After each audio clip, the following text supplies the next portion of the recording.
What's up, everybody? UFC Fight Night Abu Dhabi goes down this weekend. And man, when I was taking a double look at this card, this thing, man, almost feels like a pay-per-view to me. I know we don't have a title fight on tap. However, some of the big names, the prospects, this card absolutely has it all. Well done by the UFC, man. The fact that this is a fight night, I mean, I can't wait for this weekend, man. And this card, to me, feels like your ass better be in a seat the minute the event starts, because all throughout the prelims, we have some very intriguing matchups. And then especially on the main card, we have a 6-fight main card, which in this video, I'm going to give my prediction and then break down every single fight on the main card. But before we do that, I want to point out a couple names that are going to be on the prelims that I want you to have your eye on before we get to that, because, man, the return of Guram. Every time we get to see Guram fight, man, I love watching the technicalities on the feet from this guy. He's very clean in terms of the striking. He's going in there against Jordan Vucenic, who a lot of people aren't familiar with who Jordan is, and he's getting this huge opportunity now. If you've never seen some of the sparrings on the channel of CM Boxing, where you get to see a lot of the Muay Thai style sparring from Jordan Vucenic and some of his fights on the local pro scene,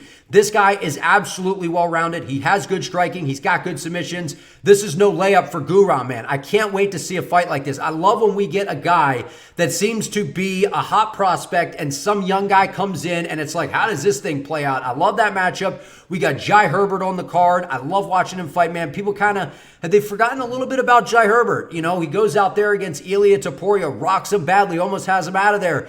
And then now it's kind of been like, Jai Herbert's maybe not getting the love he deserves. And that's a guy, man, that I love watching fight. Great timing, great speed, really, really good striking. Looking for him to kind of get back on track here. So I love watching Jai Herbert. We got the Blob.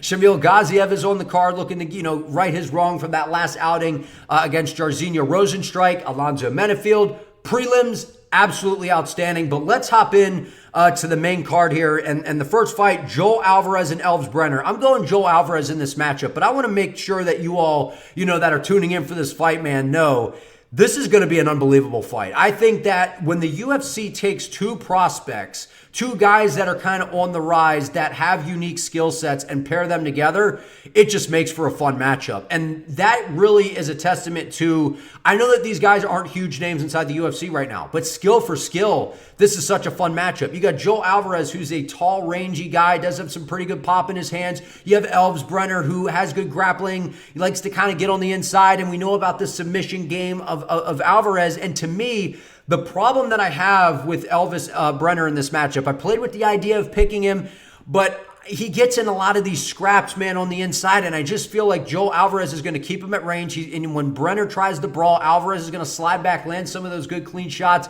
be able to hurt him. And we know, man, Joel Alvarez, his submission threat is real. He has absolutely outstanding jiu-jitsu on the ground, and just overall the skill set that Alvarez brings to the table, man, I think is a real problem for the lightweight division. And I just see him catching Elves Brenner in a sub. I'm going to go second round submission by Joel Alvarez. I think he's able to get this one done, but make no mistake about it. When you get two young prospects like this clashing, this is going to be a fun fight, man. Can't wait to watch this one. Great opener for the main card. Moving on. The women's strawweight division, we have Mackenzie Dern and Lupi Godinez.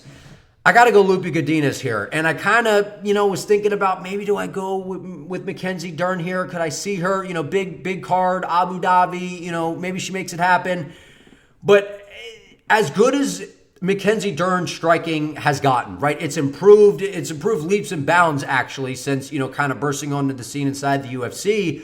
Lupi Godinez is one of those fighters that I think that she's going to be able to negate the grappling and keep the fight on the feet against Mackenzie Dern. Because if Lupi Godinez comes out here for whatever reason, trying to grapple and get into some of those, scrambles and grappling exchange with Mackenzie Dern, she's at risk, because Mackenzie Dern has some of the best jiu-jitsu inside the division, especially just all around in women's MMA. She has absolutely outstanding jiu-jitsu. So I think Lupi is going to do everything to keep this fight on the feet. And if that's the case, I just think Mackenzie struggles to take her down. I think she struggles to take her down. And I think while Lupi, she's a little bit of a decision machine, right? Everyone's kind of out here acting like, oh, Lupi Godinez is, she's going to decisions, right? So it's, to pick her for to finish this fight, I don't feel very confident in that either. So I'm going to go Lupi Godinez by decision. I think that she's able to outpoint Mackenzie Dern, keep the fight on the feet. But we had seen, I do warrant you, Godinez has had some questionable IQ moments in there. There's times where, she makes some decisions that almost,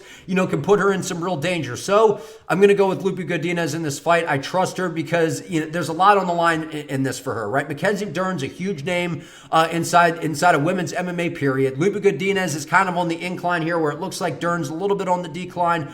I'm going to trust Godinez in this matchup. I think that she's able to get this one done by decision. Moving on, welterweight division. Tony Ferguson, Michael Chiesa. I got to go Michael Chiesa in this one, man. And I'm going to go by submission. And that really, it stings, man. I never thought that we would see Tony Ferguson go from being, just one of the best, most dangerous guys in the sport with the nasty elbows, the submissions, the unorthodox striking, and just kind of going on a crazy win streak to now being, I don't want to say a guaranteed win, but it kind of feels that way. It kind of feels that way, man, with Tony Ferguson. And I just question who on the UFC roster he could realistically beat at this time, right? And I guess, Michael Chiesa could be one of those names considering he hasn't looked fantastic either.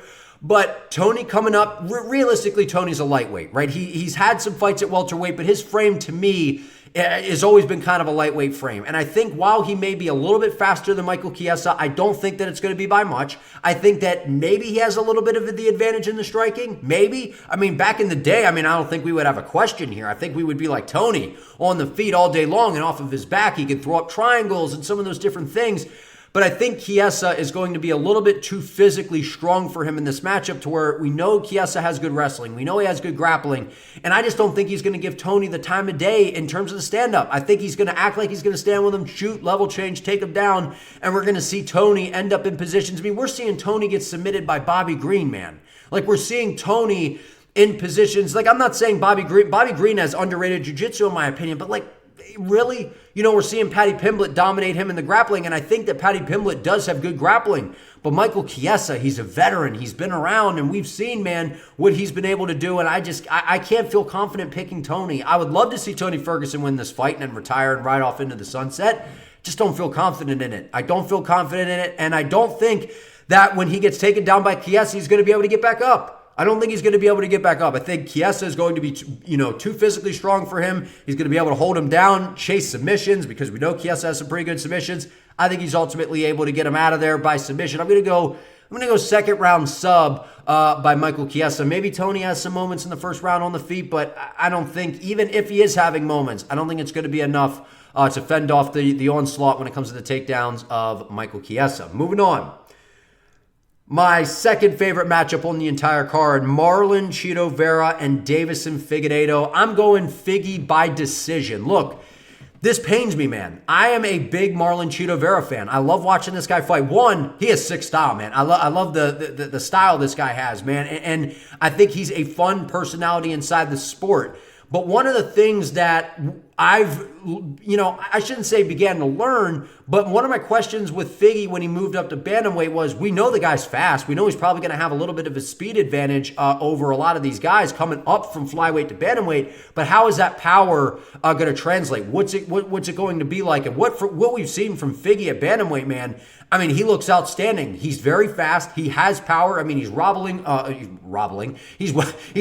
Rob Font. He's having a lot of success against Cody Garbrandt. And the X factor to me is the grappling of Deiveson Figueiredo. And if you're looking at some of the blueprints that have given Chito Vera problems, it's these guys that have good speed. Like you saw, I'm not saying Figgy, Sean O'Malley, but we're talking about speed here. Figgy's going to be faster than Chito. And one of the things about Chito, this guy acts like he's in a 15-round fight. Sometimes I just don't, the pace at which Chito is operating at sometimes is just so ungodly slow that he gets so far behind that if he does not get a finish, there's no way he wins on the judges' scorecards. There's fights like against Dominic Cruz, Frankie Edgar, Pedro Munoz. There's matchups where if he doesn't come away with a finish, these fights are razor close. And Chito's not really separating himself in terms of the volume. And you don't have to be a volume guy, but especially at bantamweight, these guys, there's a lot of volume, there's a lot of output, there's a lot of speed, and Chito just seems a little bit of a step behind. And to me, the only way Marlon gets this done is by finish. If he's able to catch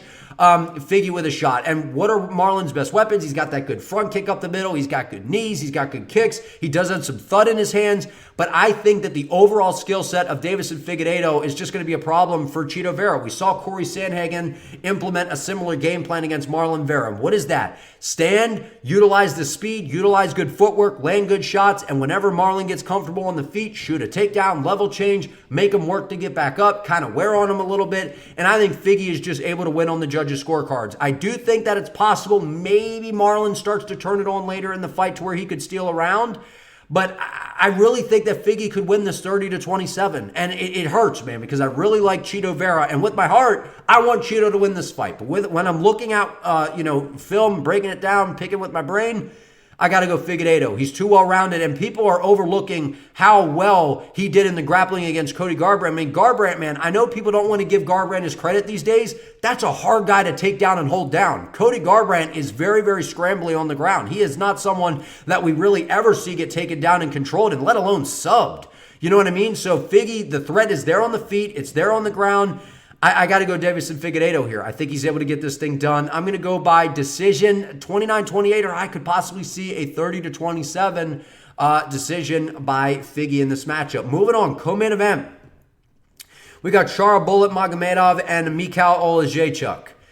This is a weird fight to me, right? And I'll explain why in a second. I got Shara Bullet winning this fight, and I'm going to go by finish. I think it has to be by finish. Look, the reason I say this is weird to me is I thought the fight to make was Shara versus Kevin Holland. And then we see Kevin Holland get booked against Chris Curtis. We see this fight, happen.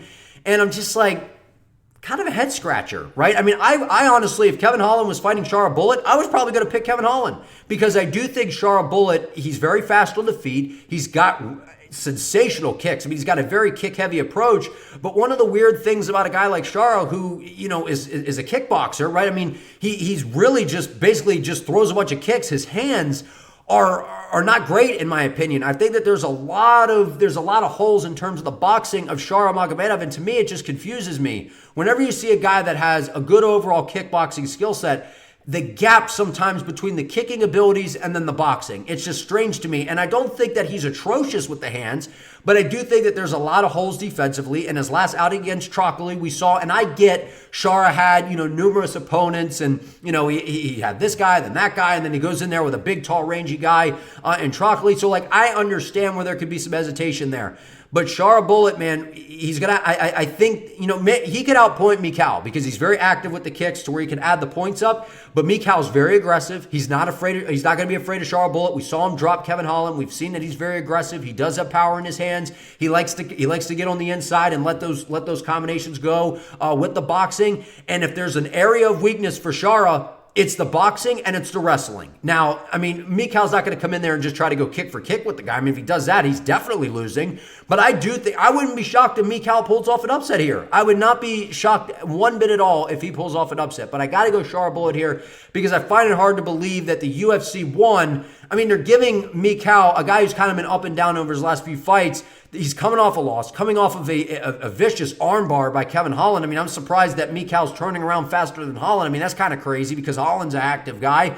And then we saw that, Michal with I thought he was severely injured, but I guess not. And then here he is against Shara Bullet. This is about building Shara Bullet, man. They want this guy active. He's limited on what cards he can be in because of the commission, because of the eye. So to me, I find it hard to believe that the UFC is going to give him a matchup in a co-main event in a spotlight like this to where they think that he is not the favorable guy to win the fight. I got to go Shara Bullet. The stars are aligning to me for him to put on a great performance and get the job done. Moving on, we got the main event, Corey Sandhagen and Umar Nurmagomedov. Man, this one, I've been waking up in the middle of the night with nightmares. I've been screaming. I've been tossing and turning. And the reason for that being, on the channel, when this fight was announced, I was I was kind of back and forth, but I was like, look, Corey Sandhagen, man, he's got great fight IQ. I think he's the most well-rounded guy in the weight class. And then I started watching some tape. I think Umar Nurmagomedov submits Corey Sandhagen. I think Umar submits Corey Sandhagen, man. So I got to go Umar by sub here. And look, this pains me because I really like Corey Sandhagen. I feel like it's impossible to dislike Corey Sandhagen. The guy just seems like a great dude. My concerns are this. We've seen Corey Sandhagen really level up in terms of just his overall skill set. I mean, offensive wrestling has improved. Striking has improved. His fight IQ, one of the best, maybe the best in the division. I'd say him and Sean O'Malley probably. And in terms of well-rounded skill set, I give it to him inside the bantamweight division. The problem I have, we still have questions around the takedown defense of Corey Sandhagen. And I understand that Corey Sandhagen, when he does get taken down, he immediately starts threatening submissions. But in a spotlight and in a moment like this, people are talking about, well, why does Umar get this matchup? It's privilege, it's this, it's that. Guys, that is one way to look at it. Like, I understand that Sanhagen's been fighting a who's who. Umar hasn't, and you're kind of rewarding him with a matchup. But I love when the UFC does this. We get a prospect, and we throw him into the Shark Tank, and it's like, sink or swim, motherfucker. And we saw what happened to Ikram against Whitaker. I'm not saying that that's going to happen in this fight, but Corey lacks power in the hands. He does have a really good flying knee. He does have some good kicks.